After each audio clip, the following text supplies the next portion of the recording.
Okey, tolak ke tepi, kita ambil pendekatan lebih serius sikit tentang apa yang ada dalam peti ais ni, terutamanya menjelang bulan puasa nanti.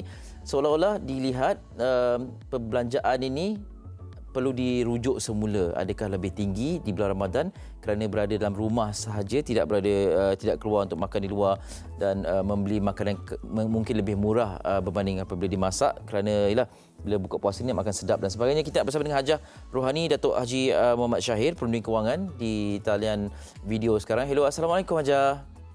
Waalaikumsalam warahmatullahi wabarakatuh. Apa khabar? Alhamdulillah. Ya, terima kasih yang sudi bersama dengan kami. Hajah, kita bercakap tentang Ramadan yang akan tiba ni, dan di sepanjang fasa PKP ni pun kita lihat ramai yang berkongsi menu masakan dan sebagainya. Dan ada yang melihat kalau tak keluar rumah tu, patutnya wang kita jimat sikit. Tapi ada kalanya berlaku sebaliknya. Jadi bagaimana dilihat situasi sebegini, terutamanya nak masuk Ramadan ni? Itulah, Eli.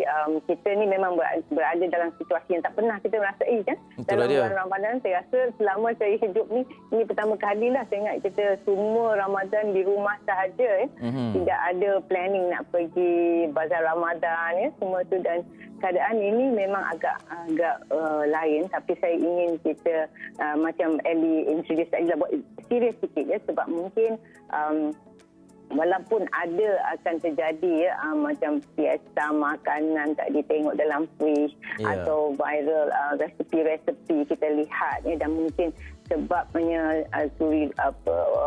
isteri-isteri berada di rumah tidak bekerja, mungkin akan mencuba resepi-resepi. Ya, saya pun tengok Facebook pun banyak posting tentang masakan-masakan. Itulah, so kita memang akan teringin mencuba sebab kita ada banyak masa di rumah. Tapi hanya kita ingin ingatkan, ya, sebab keadaan sekarang ini, kita kena berhati-hati dan beringat-ingat sikit.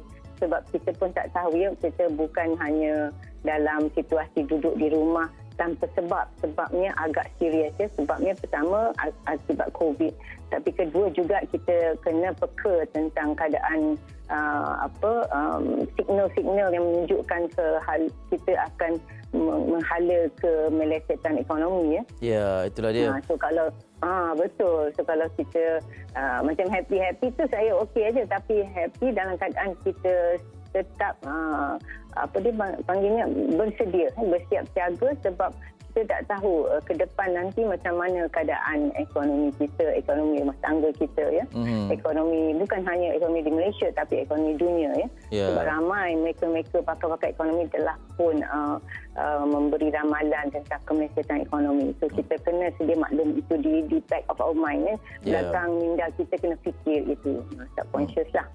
Okey, baik. Dalam kita beringat-ingat tentang situasi, kadang-kadang kita terlupa sebab kita berada di rumah ni, dan keresahan di rumah tu buat kita ingin mencuba perkara-perkara, antaranya menu masakan. Jadi kena beli barang itu memberikan kos. Kemudian penggunaan dapur gas dan juga penggunaan tenaga elektrik itu kadang-kadang kita tak perasan ini juga menuntut keuangan kita akan berubah juga. Jadi bagaimana untuk kita mendisiplinkan diri, sebab kita nak menguruskan keresahan ini dengan melakukan perkara-perkara di rumah saja, tetapi dalam keadaan kewangan kita terjaga, tak perlu bayar bil mahal dan sebagainya.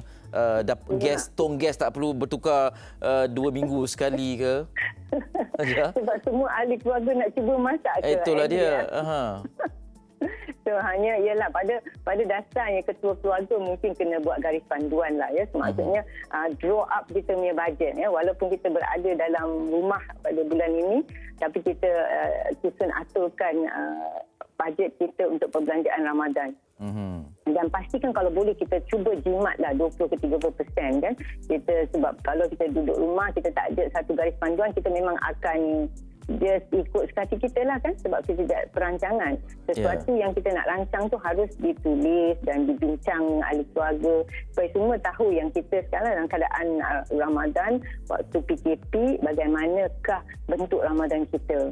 Tapi saya ingin kita ambil iktibar daripada jiwa Ramadan itu sendiri, ya, sebab dia tarbiyah. So kali ini kita tarbiyah sekali dengan nafsu-nafsu perbelanjaan kita juga. So insya-Allah kalau kita buat secara Ramadan spiritual, Ramadan perbelanjaan, insya-Allah lebih tersusun atur. Sebab sekarang kita tidak ada dah belanja di hotel mewah kan. Dulu memang satu ketika ramai yang mengatakan wah semua keluarga pergi belanja di hotel-hotel 5 bintang, buka puasa. Itu kita tidak lihatlah sekarang, insya-Allah ya.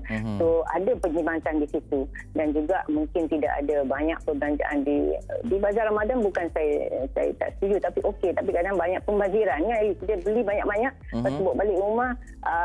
Memang kalau ada anak ramai, ada anak apa, air warna biru, air warna merah, macam-macam air kan kalau aduh, saya dua anak saya memang dia suka air warna biru. Ya Allah, saya kata itulah macam-macam. So kalau ada ketika pula kali ini mungkin saya nyambut Ramadan pula dalam keadaan kami ada 11 individu dalam rumah ini sebab anak menantu dan cucu terperangkaplah kiranya waktu terjadi lockdown atau tidak boleh bergerak tu, mereka berada di rumah. So mungkin banyak situasi begitu juga terjadi. So kalau kita berhati-hati sama-sama mencari apa kita akan berbelanja pada Ramadan ni, tidaklah jadi dia akan just pergi beredar tanpa terkawal. So, yang penting sekarang kawal, perlu mahu, dan kita dalam keadaan sedar ketidaktentuan masa depan ya, berapa lama kemelesatan ekonomi, kita mesti serius sikit dan kita belanja dalam keadaan kita beringat-ingat. Sebab kalau kita tak rasa macam ini sekejap aja, it will just pass by, dia tidak begitu sekejap ya. Sebab ada ramai mungkin tahun depan baru kita akan balik ke situasi normal. Allahualam, tapi saya tidak mahu menakut-nakutkan kita, tapi saya hanya ingin ingatkan diri saya juga, sebab saya pun boleh cucu ramai, nenek dia semua nak buat kan. Ya, betul. Masak kek pun ada 2-3 kek sehari, kadang kita over sikit kan sebab kita nak menggembirakan mereka. Tapi kita boleh menggembirakan, tapi dalam keadaan kita sedar bagaimana kita situasi aliran wang tunai. Itu yang paling penting.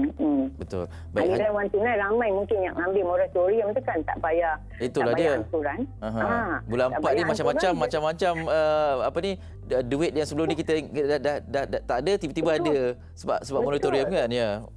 Moratorium NKWSP dia orang dah ambil kan.